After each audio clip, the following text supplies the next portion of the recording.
Hello friends and welcome to a new video. I am finally filming my Reading Rush TBR and I am dying of heat, so I'm sorry for the fan noise. I can't function without it. But it does fuck off my hair. I read 10 books for the Reading Rush, so we have quite a few to go through. I'm splitting up my July wrap-up and my Reading Rush wrap-up because it's easier that way, because then I don't need to talk about as many books in one video. Let's do this. The first book I read for the Reading Rush was Beneath the Sugar Sky by Shannon McGuire. This is the third book in the We Were Children series, and it is a sequel to the first book because the second book was like a prequel, but they do of course all hang together. I love the diversity in this series and I love how it's written because I love the writing. It is so good. It feels like a general fairy tale, and the Way with Children series is a portal fantasy, but it follows kids coming back for the portals. They hate their life because they want to be in that magical world, and they go to the school where all the other kids has also been to those worlds and sort of basically goes to therapy to deal with being back. I just love the general idea of the series. I'm really excited to continue reading it and I really enjoyed it. I gave it 4 out of 5 stars. This was very whimsical, which makes sense for the plot that I can't talk about, but I enjoyed it immensely, and my first read for the Reading Rush was quick and I finished quickly, and I was very happy. The second book I read for the Reading Rush was League of Legends Ash War Mother. This is a League of Legends comic which they are releasing in collaboration with Marvel. This follows Ash. As you can see, she is one of the champions in League of Legends, which has like over 100 champions. They are doing several comics on the different characters. I think they're planning several. I don't know, I'm not giving up. I bought a physical copy of this because it's a graphic novel / comic, so I needed a physical copy and I absolutely loved it. I also love the art, but I also love finding out more about Ash, the champion. I love her. I haven't played her that much, but I love her. I love League of Legends as well and all origin stories and books and stuff, so it was just perfect. It went by super quickly, of course, because it's a comic, but I generally just think the art was beautiful. I think I showed a lot of it in my vlog. I haven't edited it yet, so I'm not sure, but check that out if you're interested. Also, in general, just check out my vlog because then you will know how I read throughout the week. Super interesting. I like the plot in this. I knew some things that was gonna happen because you already know sort of the origin stories of the different characters, but other champs showed off. They mentioned a lot of different things, and I generally just enjoyed it a lot, and I gave it 4 out of 5 stars. I think you can enjoy this even though you're not into League of Legends, because it is just follow this character who builds herself up and like discovers herself and finds her own path. And it's a fantasy, so like you generally don't need to know the game to read the comic, but of course knowing the game makes the comic more interesting and fun. Damn it! I forgot to say which books were from the different challenges. So Beneath the Sugar Sky was for the challenge to read a bit purple on the cover. League of Legends Ash was to read a book in the same place the whole time. The next book, These Rebel Waves, was to read a book that has been on your TBR since last year. So my next book was These Rebel Waves by Sarah Rosh. I literally like don't know how to explain the plot because I literally just like my brain has forgotten. That's horrible. Goodreads, save me. Like, I know what happened, but like names and places and characters has just totally flown past me.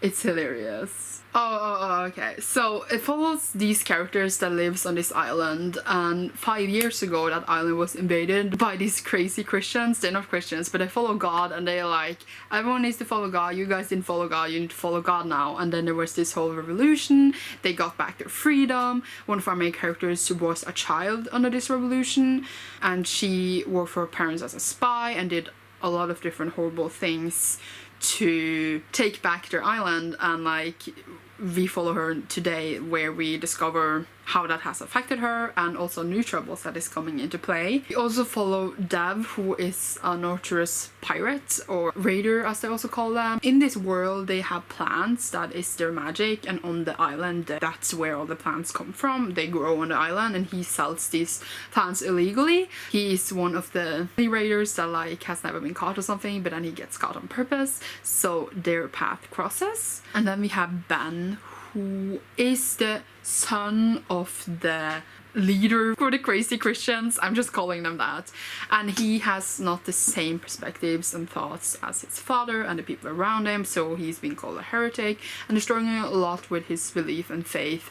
And they like think magic is super bad, but then they also want to use it. So like there's a lot of things going on. In general, like, crazy Christians want back their island because they lost it, and like a lot of things and political things comes into play. There's also a quest to stop all them from taking over. There's a lot of things going on. I don't want to spoil it, but I was very pleasantly surprised by this. I didn't enjoy Snow Like Ashes that much, but I always like to pick up other authors' work. I just generally think that this work was so much stronger than Snow Like Ashes.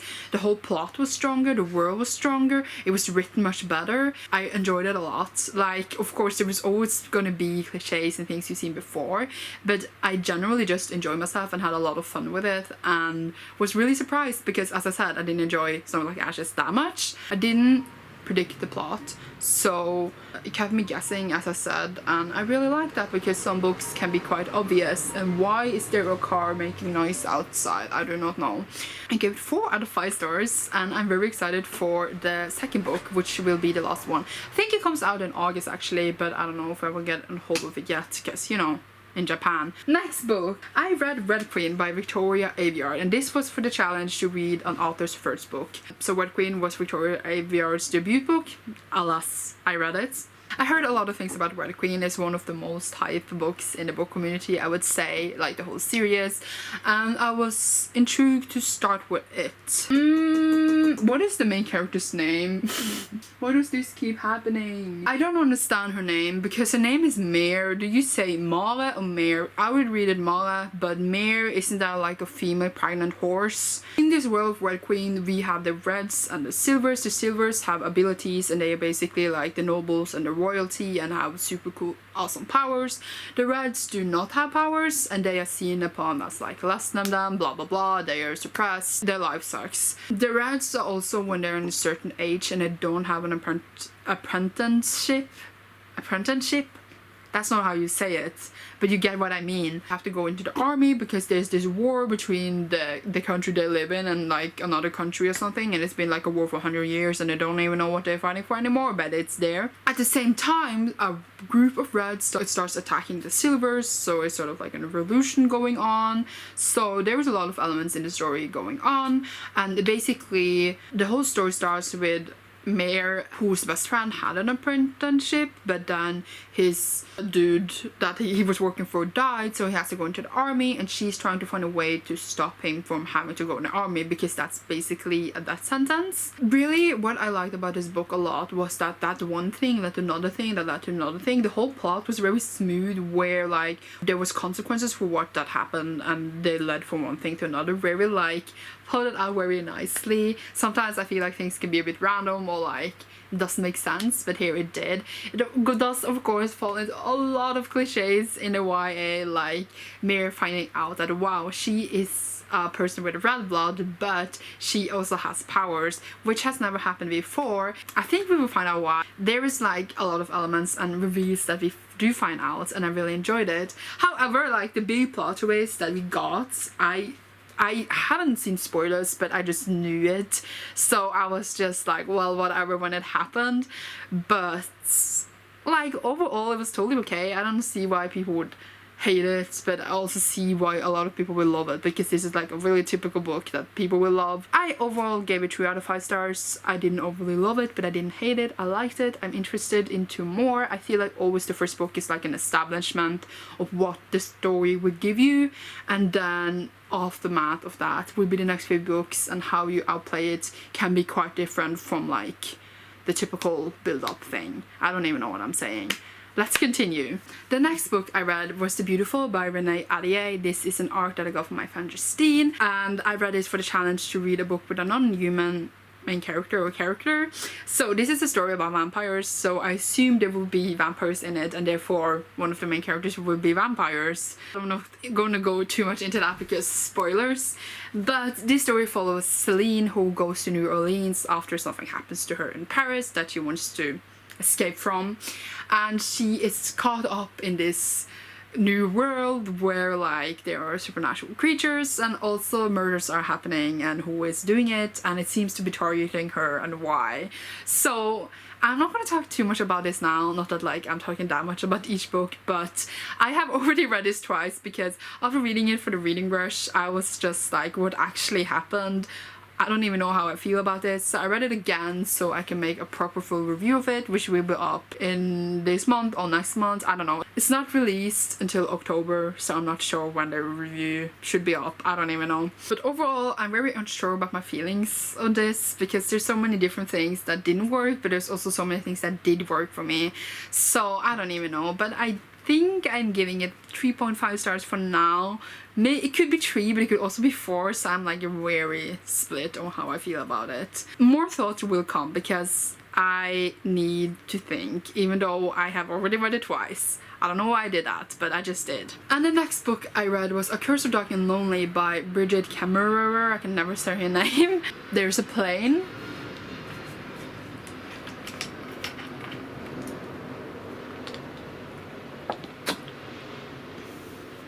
This tastes like shit. Ugh. Anyways, this was for the challenge to read a book with 5 or more words in the title, and this is a Beauty and the Beast retelling. This follows Harper, who is transported into the magical world where the beast lives, and of course brought her to break the curse of the beast. But it was just so much more than that. I enjoyed this so much. I didn't think I was gonna enjoy it that much, and I heard of course many good things about it, but I was generally just so surprised of how much I enjoyed it. There was just great dialogue in here. I was laughing and I was just having the greatest time. I don't want to spoil anything, but the details here I really enjoyed.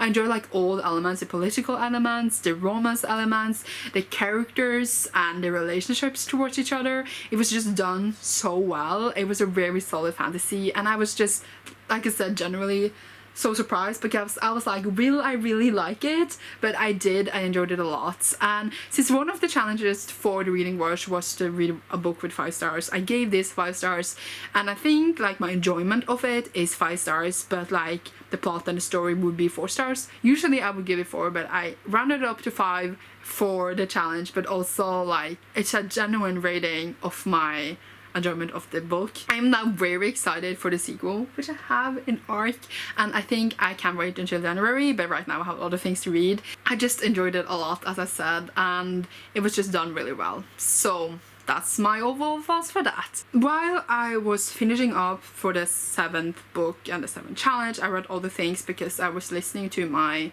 7th challenge book on audiobook, and I will talk about that when I actually finished it in the order I finished it. So before that I read Wiki King by K. Ankrum. This one, for any challenge, I just kept reading a lot. I finished it very quickly, like in one day, like most of these, but I didn't expect to finish it that fast. It follows August. His best friend Jack starts hallucinating, and instead of going for help, he's determined to help him and think that he can cure him himself, and they go doing very dangerous things. Jack sees a world that is layered over our own, but he's the only one who can see it. Is it real, or who knows? In the end, the relationship is very unhealthy, but it was also like when you're a teenager, you feel like the person you have next to you is the whole world and you would do anything for them, and this is a book where he actually does that. It's not an excuse for unhealthy behavior, but I thought it was very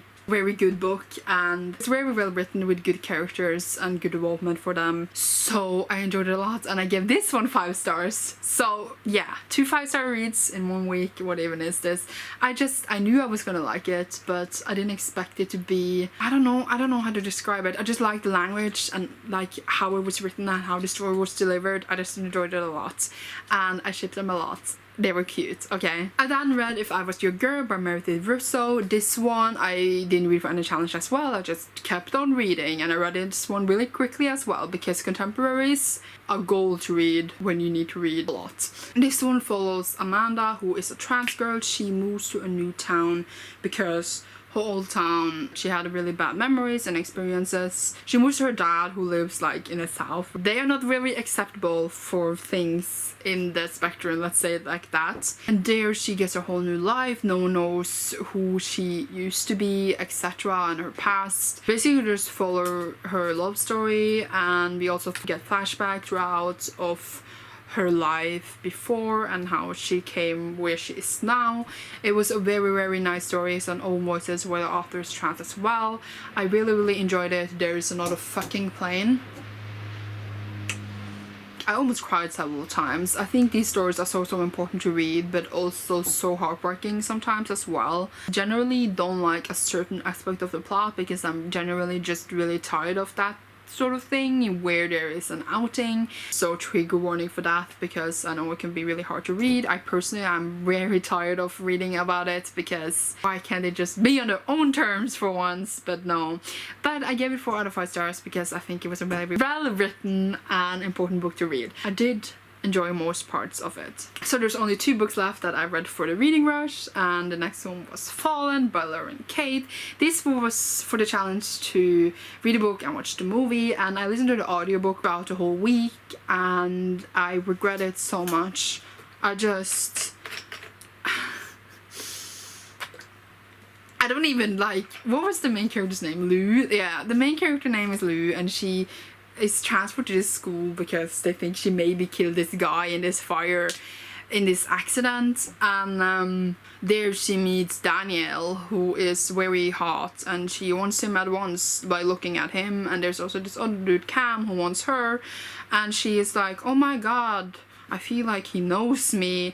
And then that's what happens, basically. I don't even know what happened, and when they was gonna explain things, they didn't explain anything. But basically the other people are angels. Surprise, surprise. It's called Fallen, so, you know. Where was the plot in this book? I do not know. Also, like, I don't understand why anyone will love the main character, because she was as boring as a dead fish in the water.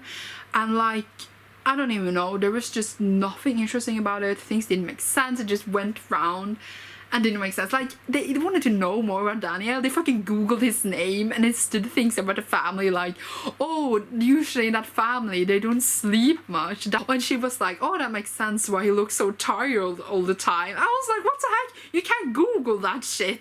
What? I don't even know. Anyway, I watched the movie, which you can see in my vlog as well, with my best friend, and it was almost as awful as the book. Like, the book was so awful it was impossible to make a good movie. But okay, they made a movie, and the main character, she's supposed to be like 17, and she looks like she's like 30. She was so old. Why can't they just cast teens as teens? I don't get it. But the plot was cringy, the characters were cringy in the movie as well. It didn't make sense in the movie just because it didn't make sense in the book either. So I guess it was a good book to movie adaptation, but really I was miserable the whole time. So clearly I just suffered. I gave Fallen 1 out of 5 stars. I don't generally give 1 stars unless like I definitely didn't like anything, and that's the case here. This really happens. Like, 2 stars is like as far as I go, but I just can't find anything redeeming about this book. Like, I think I deleted it from my mind because right now I can't recall more details. I don't want to think about it, and I just generally think that so much didn't make sense in it that I don't understand it. And like, they just went around doing nothing. I can't.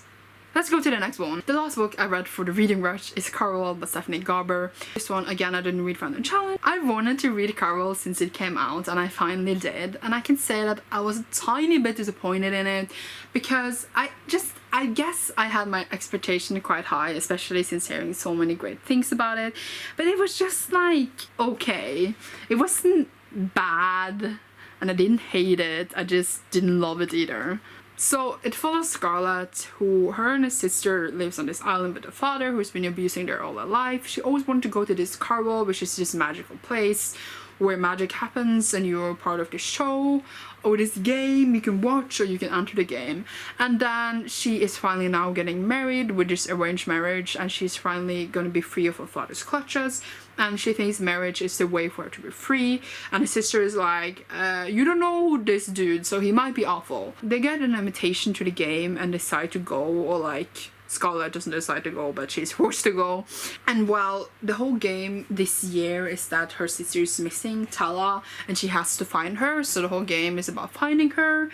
And then like things are revealed just to do things in the game. They're in this magical place, blah blah blah blah, yada yada. So that's basically the plot, and I already knew that she had to find her sister and stuff, like I heard about it. I just genuinely did not like her sister at all. She was very annoying and ungrateful, and I was like, please shut up. But I heard that she gets better, so okay. I liked Scarlett enough. I just generally think that the plot, I guess, disappointed me because I expected, they kept saying that don't believe everything you see, and I expected to like everything that was happening was not necessarily fake, but like there was an explanation behind everything. There's a reason everything is happening, and like this and this and this, and because weird things happen, right? And then like the explanation and stuff came, like of course there was a resolution, there was like reveals, but I was just feeling nothing. I was expecting to be like, whoa, oh my god, I never would have thought of that, but it was more like, oh, okay, that was it. So I don't know, I feel like I wasn't enthralled as I wanted to be, and I generally was just a bit annoyed of everything that happened because like when she was in the game I just felt there was no progress, and for me the game just generally didn't make sense, especially so many that entered it. I don't know. Overall, I gave it 3 out of 5 stars, but I'm still going to read the rest of the series, of course, and see how I feel about it, because there's things that are left unanswered and I'm curious and I do care for them to have a good ending, etc. This has been one of my most anticipated releases since it came out, and I just thought I would enjoy it more. But overall, I did like it okay enough. That's it for this video. I hope you enjoyed my brief, great thoughts about the books I read for the reading rush. I hope you had a great time if you did the readathon. And you will see me soon in a new video. Thank you so much for watching, and have a nice day. I am dying of heat, so I hope you are dying of heat too, so you can suffer with me. Bye!